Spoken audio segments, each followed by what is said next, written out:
সদ্য ঢালাই রাস্তা তৈরি হচ্ছে এবং তার উপরই স্কুটি নিয়ে উঠে পড়ায় এবার কার্যত প্রথমে বচসা তৈরি হয় এবং তারপরে হাতাহাতি মারামারি এবং 4 জন আহত পর্যন্ত হয়েছে এবং এটাকে বলা হচ্ছে তৃণমূলের অন্তর্দ্বন্দ্ব এবং খবর পেয়ে ঘটনাস্থলে পৌঁছয় পুলিশ।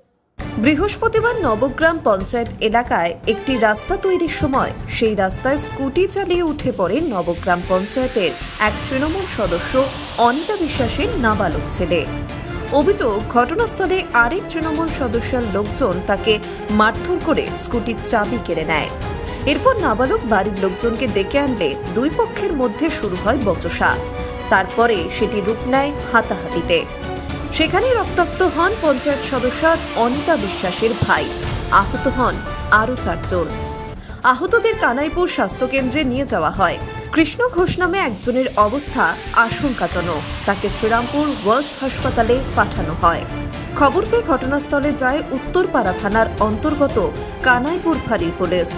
এই ঘটনায় দুই পক্ষই কানাইপুর ফাঁড়িতে অভিযোগ দায়ের করে। ঘটনাকে কেন্দ্র করে ব্যাপক চাঞ্চল্য ছড়ায় নবগ্রাম অঞ্চলে।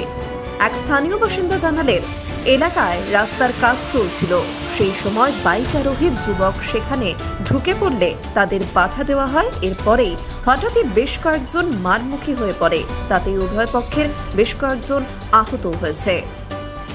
দুটো বাচ্চা স্কুটি নিয়েছে, স্লিপে পড়ে গেছে।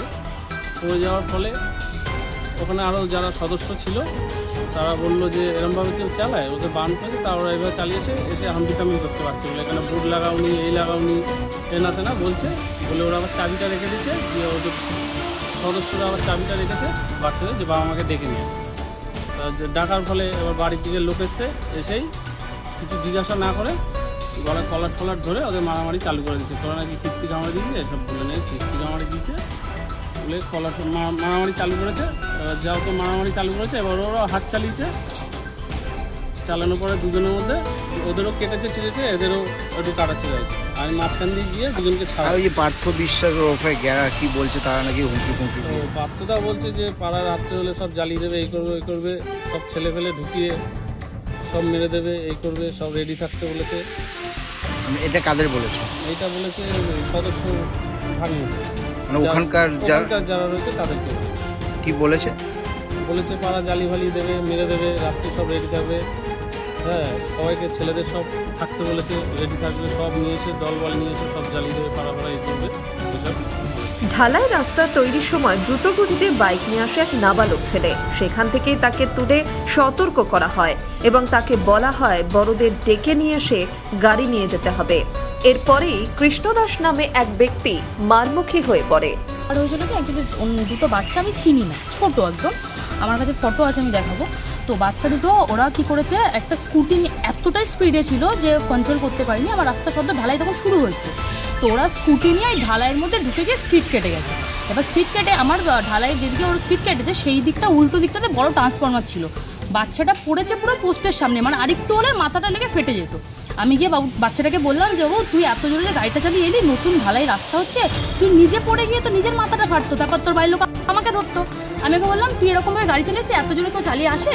বলার পর উনি বললো কি, বাচ্চাটা আমাকে এরকম, মানে ছোট বাচ্চা, ও দৌড়ে এসে বলছে কি রাস্তা হচ্ছে এখানে, লেখা আছে না কোথাও রাস্তা হলে যাওয়া যাবে না, ই করা যাবে না, কে বলেছে এখানে কিছু দেয়নি কেন? হ্যাঁ, কোথাকার তুমি কে এসছো, আমাকে কেন বলছো এরকম ভাবে, তোমার সাহস কি করে, তোমাকে আমি দেখাবো। ছোট্ট বাচ্চা। আমি ওকে বললাম চাবিটা নিয়ে, আমি বললাম বাবু তোর বাড়ির লোককে গিয়ে বল আমি চাবি রেখে দিয়েছি, বাড়ির লোককে ডেকে নিয়ে আয়, কারণ তুই আবার গাড়ি নিয়ে যাবি, আবার কোথাও না কোথাও পড়বি, দরকার নেই, তুই ডেকে নিয়ে আয়। এটাই হচ্ছে কথা, যে আমি ভালোর জন্য, যেহেতু সরকারি প্রকল্প, সরকারি রাস্তা করছি মানুষের জনসেবার জন্য, আমি একটা জনপ্রতিনিধি, তো আমি সেখানে যেহেতু মানুষের সাহায্যের জন্য, মানুষের ভালো থাকার জন্য, আমার ওখানে রাস্তা হচ্ছে 20 বছর পর, এত বছর পর রাস্তা হচ্ছে একটা রাস্তা, আমি সেখানে সকাল থেকে ঢালাই হয়েছে, আমার 8টা-9টা থেকে শুরু হচ্ছে, আমি না খেয়ে দিয়ে ওখানে দাঁড়িয়ে থেকে ঢালাই করাই, তো আমি দাঁড়িয়ে থেকে কাজ করাচ্ছি, আমি মানুষের সেবার জন্য কাজটা করছি। আজকে তোমাদেরই তো ভালো, আমি তো তোমাদের জন্য কাজ করছি, তোমাদের উচিত ছিল আমাকে এসে একবার জিজ্ঞেস করা যে পূজা কী হচ্ছে।